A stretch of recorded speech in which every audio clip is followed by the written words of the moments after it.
What's up everyone, to another video, Full Speed Impulse, and today we're back with the Crf110, continuing this build series, and now we're in for the good stuff, guys. We're doing a big bore on a Crf110 132 kit, and we're going to do that with a bigger fuel injector. We're going to leave the stock cam and the valve all the same, but we also going to have to put a CJR2, and I believe it's called, in there. We'll also be putting in that Delca tube, which is going to give us more airflow. We got the intake manifold with the intake throttle body, which is like a 26 mil or something like that, also from CVR. Great performance parts for this bike. It's going to get her ripping. So we were really tossing back and forth on the cam, guys, but it really seems like going to like a big bore setup, because they actually recommend you to have a lower RPM tune with the big bore. So it didn't seem as promising as gains with the big bore, honestly, going with an aftermarket cam for what we were looking for, because we still wanted bottom end power because we don't have a clutch on this thing. So we still wanted that bottom end grunt, so whatever gear he shifts in, he can just get into it, right? There was one cam we had our eyes on, and that was a DCR cam, Regrind, I believe it's called. And that one did seem like it was going to be the cat's meow for us.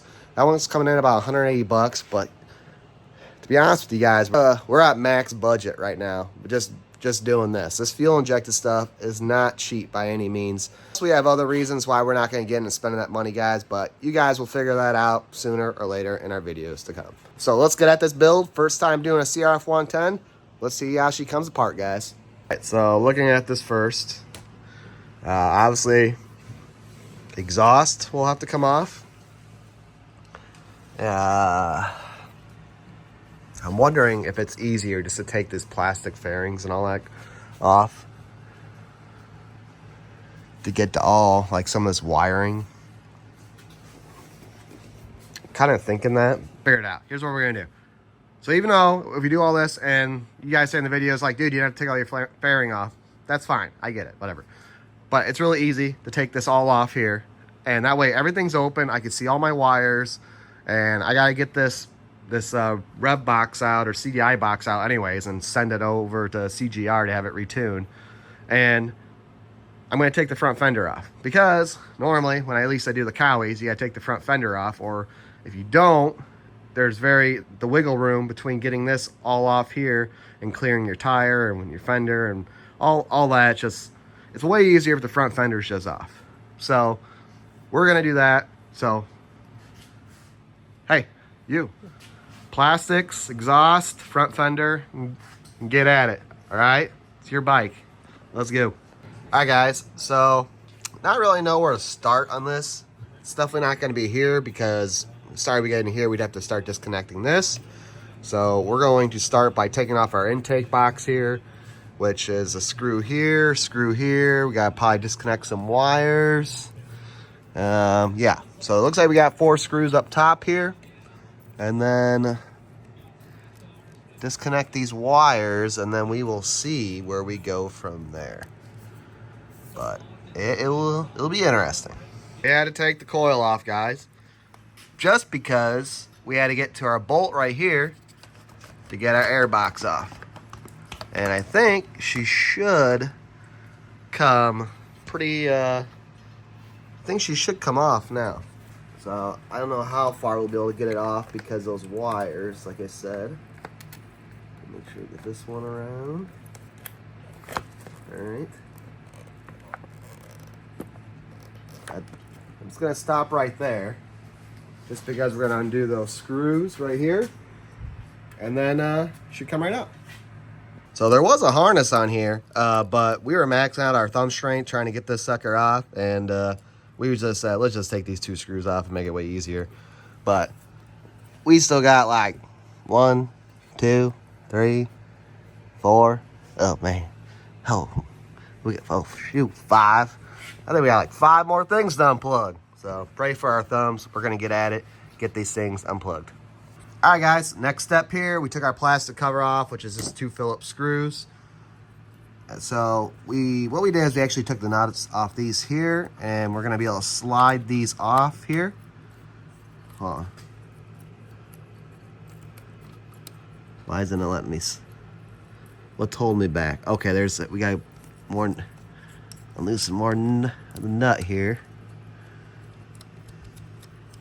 So then we can go up, out, boom, just like that. Hopefully I just filmed that because I was watching more what I was doing here than what I was filming. But you got a little nub on the back side here. Just make sure you undo enough of the nut. You come up above that, slide it out, under, out. Easy peasy. And you'll have a new one of these on your new CJR throttle body setup. So we're gonna undo these and we'll be able to take our bracket off here and put it on our new one. All right guys, so next step we got off here. Don't try to pull this fuel hose off here unless you're actually replacing the fuel line.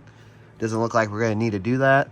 You actually just take these two bolts off here, but to get this bolt off here, you're gonna have to take off this harness here, which you'll have to use. Oh man, I don't even know what torque bit that was or whatever, but you'll have to use that to get these suckers off. And you might have to reuse this one here. So make sure you don't lose anything because there's like a little seal and all that. So don't lose stuff quite yet for that. And then once that all happens, you can pull this guy out, and then this guy right here. I do it with one hand. Wiggle, wiggle, wiggle. Get out. Man, I tell you guys, we pulled it out, and we're like, all right, well, we need to show that on video. So we pushed it back in, but that thing was a struggle getting back out again. All right, so once you get this fuel injector out, if you plan on holding on to it, make sure you clean it up really well, and then put it in some type of sealed baggie or whatever you want to do, just because you can't have any debris falling in here, or the thing's going to be, it's not going to be great. This thing with fuel injected stuff, it is even more finickier with dirt and debris than a carburetor. You think carburetor's bad, which they're really not. Fuel injection is definitely bad. So we own an LTR 450, and I tell you what, that thing gets a dusting in it, and she ain't happy. So we definitely gotta be careful here. We got a little dirt going on here and all that stuff. So this ain't gonna matter because there's no filter, there's no sensors or anything like that. But anything that involves your sensors and all that stuff, you gotta make sure that you keep it super clean. But this is all coming off anyway, so that's not gonna hurt us. But we are truly ready to take these two bolts off right here, guys. And this whole thing's coming off, and then we are going to start on the motor. We are there, boys. All right, guys, everything is off. We are ready to go, but I'm going to show you some cool stuff right now. CJR, tell you guys, this stuff is the good stuff, all right? Here is our 26 mil. What's it like? It's like, I'm going to look it up. I'm going to look up the true specs, but it's a 26 mil setup I bought. But here is this guy right here versus that. Boom, there's that guy. All types are restricted. Look at all that. First, when I seen this, I'm like, that's not too, like, what's so impressive about that? But after seeing that, I'm like, holy cow. And okay, all right. And then also we got our nice fancy dancy intake manifold guy here. Thing is just blinging. Thing looks sweet. Just gonna tell you guys, it's gonna be a long video, okay? We got a lot to do. Intake tube here. Look at nice, right? Nice standard intake tube. It's a little oversized, looks good. Like, then again, think that was a big deal until I took off the stock one. Holy cow. That's a small hole right there. All right, we made some progress. Boy took the skid plate off. He drained the oil out. I got our plugs off here so we could look at our timing marks. Valve cover is off. Make sure you take this seal out, but don't let the seal pull off with the valve cover. Go ahead and first kind of peel it off that valve cover when it comes off, because you're going to want to work this off here, because if you try pulling it all off, what you're going to do is probably mess up that gasket. And as long as the gasket's good and it's still on a fairly new bike, you don't have to replace it, or unless you had issues of it leaking already. But as long as that gasket or that seal is in really good shape, you should be able to use it again. So you just got to be really careful pulling it off that, because you're going to need to pull that bolt out. I haven't tried yet, but I assume it is long enough to where it was going to make this unenjoyable. But even if it wasn't, now I got a direct route with a socket instead of having to use a wrench from the side. So it's just gonna make your life easier. We also took our spark plug out because that's gonna make it easier turning the motor over and all that. All right, so here's the game plan. We're gonna take this off right here. That's gonna pop off. We'll take these 4 off here, which is gonna allow our head to come off. Since we're not pulling the cam out, we don't have to undo our valves or anything like that. And then we're gonna come over here. There's a little wheel in here. We probably have to take that out to get our cylinder slide out. But once we get that all out, we're gonna be able to remove our piston that's on our rod here and then put our new piston on with the rings and slide our new BBR cylinder on and then slide the head back on with all our new gaskets and all that. And important, making sure that your passageways are still in the same exact spots. That's very important. And let's get at it. About those 2 bolts. Nope. Yeah, we got 2 bolts in here, guys. Forgot to tell you about. That's pretty standard stuff. I already knew they were in there. I just forgot to tell you guys. Make sure you take those 2 bolts out too. So yeah, 2 bolts, 8 mil. These here are 12. And these here, I don't think we should have to take off, but we will get to that when we get to it. So, all right. All right, guys, we already got the old piston off, which is no biggie. All you do is pretty much get that clip out right there, and then you'll be able to slide your wrist pin out, and it's pretty easy. Use a pair of needle nose, and this pick here is actually my favorite one. Just that little bit of angle. This one's usually my go-to. So now what we got to do is we got to clean the new cylinder here with soapy water, and then once you get that all cleaned out, they want you to put just a light film oil. They said like 1040, but I don't know. I don't see nothing wrong just doing a little 2050. That's what we got. A non-synthetic, they say, but we run non-synthetic in all our bikes. We just change our oil. They also say in here too is that those synthetic oils are a little bit harder if you're dealing with clutches and all that stuff. But besides all that, let's not get in that topic of stuff. Just clean that thing out, put a little oil in there, and we use pre-assembly lube for the wrist pin. That goes in there. Not for in here, but for the wrist pin. And this is also good too when you're doing your cam and your valves and all that stuff. So this is good stuff. You get this at any hardware or ARP stuff or whatever other stuff there is, but it's all pre-assembly lube. You got some Lucas oil stabilizer hanging around. That also works. All right, so shouldn't say simple. Sometimes they'll kick your butt and some days they'll go in easy. But you pretty much just want to kind of tuck that in the groove a little bit. And then you're going to kind of get to a point where you can put a little pressure on it. Careful to hang on to that thing or she'll go flying. But I'm wondering if this is the tool needle nose. Oh, there we go. I got a certain pair of needle nose I like doing, and I don't think these are a little bit oversized. I like something a little smaller. But either way, we're in there. You just don't want the opening of that clip. That's where we kind of like to have our clip right there. That way it's not in that opening there, so we're like, something happens and that thing ends up coming popped off. Well, it's not going to be the greatest thing in the world. So now we got this guy here. We're going to slide on there. You got IN, that's your intake. So your intake's always above and your exhaust is down, right? So your exhaust shoots that way and your intake's up here. Intake, that's up. Exhaust, that's down. So just make sure you got your piston the right way, or let's just say not good. No time to go stingy here. Just throw that stuff on there, get your hands messy. That's a lot. Let go. All right. Probably a little too much. Okay, there's the thing. Just, you don't have to do too much. We're going to get this all over the place. All right, so we're going to put this guy on just like that. Pretty simple. All right, start sliding. Actually, get a little lube going on here to start with, so that wrist pin goes in easy. Oh yeah, she's sliding easy now. Here we go. Got my old Craftsmans. These are the ones I like. Now, it's way easier putting these things in when you don't have a wrist pin and everything else in your way. I'm not saying it's necessarily hard, but it could give you a little more of a struggle. And now, you guys may or may not see, because my arms are going to do what they need to do to get this sucker in.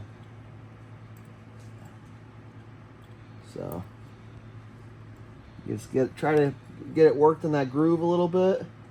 Find a good point to where it bites. And then you can just leverage her in. Just like that. Boom.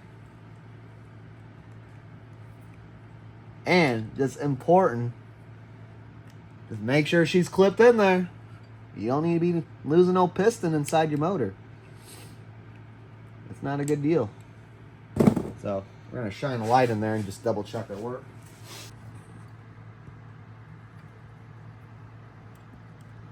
Yep, it looks good. It looks good, boys. Sorry, you want one of your ring gaps here, here, here, and here. You want to space out all those ones between your first ring here, your second one, then you got your two that go between your, I think they call that an oil scraper ring or whatever. But either way, you got four of the main enchilada rings here. Make sure those gaps aren't aligned at all. So, and this is definitely the funnest part. But once you get past this step, you're golden. Now that before you start this part, make sure you got your old you have your old jug here, right? We already did good work. Always do good work. Take the extra time. Make sure your surface is good, so you don't have to come back to this thing, or you don't have to be like, it's a Honda, she just leaks oil. No, you just gotta clean that gasket off good. You got these guys right here that we talk about, your oil passageways. Make sure you take these things out and you put them in your new cylinder, because that will be one mistake. You do not want to have to go back and break this whole thing down because you forgot these guys. So we're gonna make sure we put those in right now, just like that. Ooh, she went deep. All right, now we got that gasket we're gonna put on there, and then we're gonna start sliding this thing on. This here, you should be able to maneuver after everything's said and done, as far as once this is on. So I'm not gonna worry too much about this guy right now, except for making sure, obviously, it plops through here. But other than that, and you can see here, it was the paper gasket on the bottom, closest to the motor, and then that metal one is going to be on. Might have to reuse that. It's on the top side. Now we're gonna look at that. We're gonna come back to that. We got more oil passageways here, so we gotta make sure we stay on top of that stuff, guys. Gaskets on there. We cleaned it up. We got a small film of oil. I don't see one.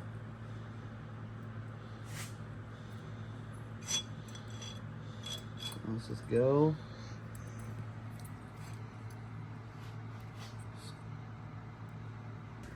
So I think I like the way I did it last time. Some people kind of thought it was kind of funny, but I actually installed the piston on the jug first on the workbench.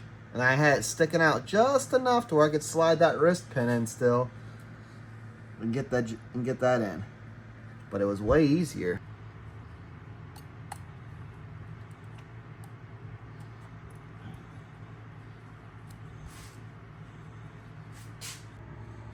Sometimes that helps because now the cylinder's on there, everything's got a little bit more direction. And kind of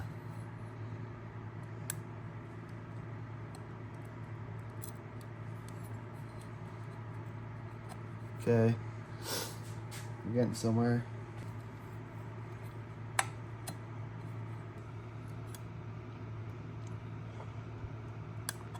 Oh, woohoo! I think that's it. All right. Now, the reversing part, like if you think that, you know, you need to go back on there, don't do that unless you absolutely have to, because it's not that easy. Like, you try to back up a millimeter and you're going back 3 inches. You're sliding the whole darn thing off and you're restarting. So, but that is a very important step, just taking your time and just being confident to knowing that all your rings are in the groove. Because if they're not, that's a no bueno situation. So now obviously make sure you get your chain through here. And we're gonna have to work on some of those timing marks coming up here. But let's get this puppy on just like that.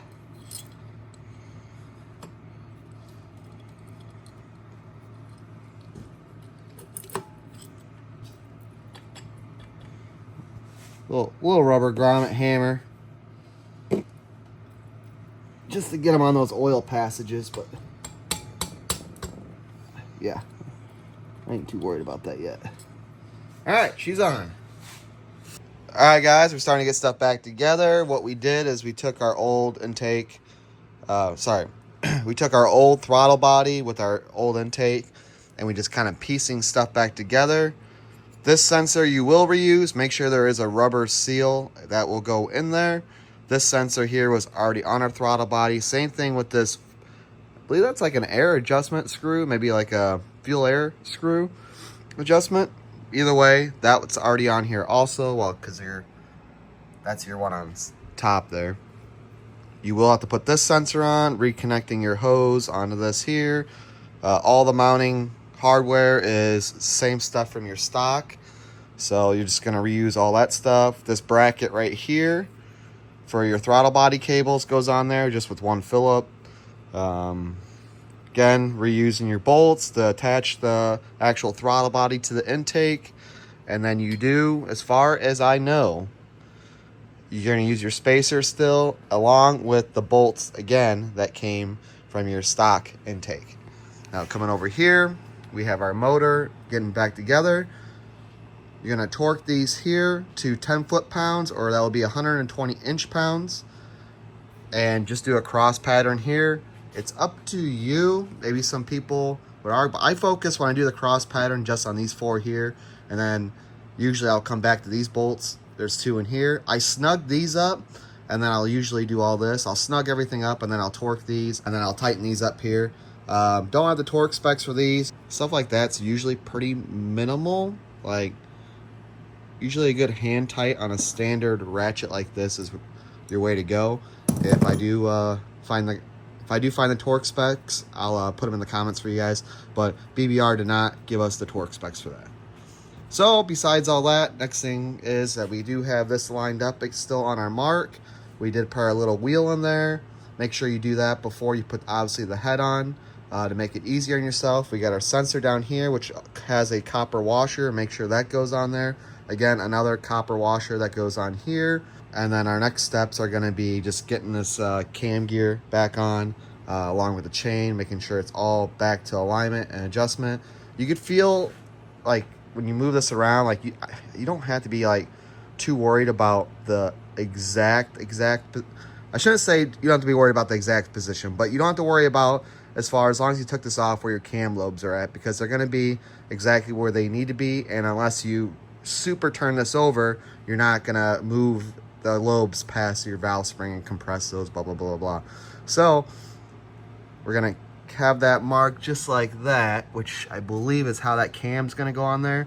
And as long as the cam is good, once that's on there, we're going to be good on our timing. So once we're good on our timing, we're going to get our cover back on and all that stuff. And then we're going to start getting that we're going to start getting that thing mounted up. And then it should start clicking pretty good. Like, this is already, like, we're almost there already. So it's looking good. And we're going to just, before you know it, just be waiting on that tune to come in. All right, depending if you guys are doing all the same mods, if you're doing this tube here, there's like a ridge. You'll see when you buy this that it's like right in the middle here. And at first, when you push this on, you're like, all right, that's enough. Like, it's going to fit. But you're gonna want to force it to actually go onto this ridge in here, and it's got like a little smaller section here which actually hugs into the airbox. It makes it actually super tight, and it was pretty easy. We just actually used Phillips, which was we actually just used a Phillips to kind of push it in. So that got lined up good. Everything's going good here. These sensors here, I might have to readjust. This one, I don't know. It's just tight. So I don't want to plug it in yet until I'm ready to. So we'll just have to double check that stuff there. One other thing too, like I said about using the same hardware, well, you know, sometimes maybe ours was just machined just a smudge off, but our original bolt, which looked like this isn't it, but looked like they had a big head on there, it wouldn't go in there because it kept on hitting this. So we have a bolt kit here. We get these off Amazon, which are fantastic, and we just use one of our bolts there. Same thread size and all that, just a smaller head. So you can see first that one looks like that, and that one is that. So this one here obviously fits, so that's in there. Got our fuel injector, our bigger fuel injector in. Again, we're just making sure, like, you can only, I think, set it in 2 different positions, or maybe this is the only one actually, because it's kind of got little. Okay, I think we have the fuel injector in the right spot, but we're definitely getting there, and we're gonna button this up, and we'll be waiting on that tune. All right, guys, we got our tune back. We got the bike all back together. I know this video has been long, so let's not waste any time. Let's get that fire up. We have already ran it, been running on the road a little bit just to get initial break-in. But she fires up real easy. Now, we haven't been able to do any really hard pulls on the bike yet, but I'll tell you right now, like first, second gear, doing wheelies in this thing is no problem at all. This thing definitely, the power is crazy. Like, it's way more than what it used to be, and the bike definitely has a good chance of keeping up with that Crf110 handlebars. So we're gonna let it warm up for a second here. We'll give you a little bit of revs. We're not gonna rev her out because she's not fully broken in yet, but once she's broken in, we'll make sure we do a little short video of testing that rev limiter out on that Pro Circuit pipe. Bike came out looking so good, for sure.